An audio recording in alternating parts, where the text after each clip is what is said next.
جو ارتداد ہوا تھا جو بستیوں میں یا دور و نزدیک آقا دو عالم وسلم کے بعد، وہ زکوٰۃ کے بارے میں ہوا تھا. اتنا بوجھ سمجھتے ہیں زکوٰۃ دینے کو. تو وہ حضرت ابوبکر صدیق پاک کو مشورہ دیا گیا کہ چلو تھوڑی دیر معطل کر دیتے ہیں. تو سارے پھر گئے. خبردار، میں تو اونٹ کی نکیل بھی زکوٰۃ ہے وہ بھی لے کے چھوڑوں گا.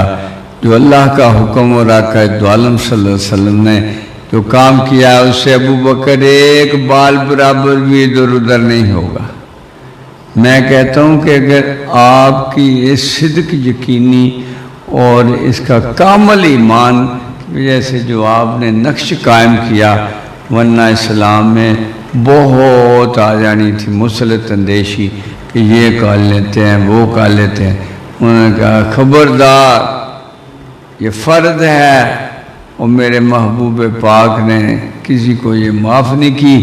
لہذا ابوبکر تنہا، سارے صحابہ بھی مشورہ دے رہے تھے نا، سارے نہیں، بیچ بیچ میں سے مشورہ دے رہے تھے.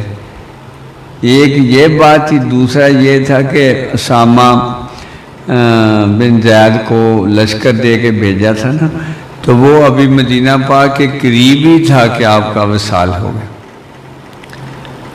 تو وہ اس میں جید صحابہ کرام تھے، حضرت عمر پاک سارے اس میں نامزد کیے ہوئے تھے، جانے تھے.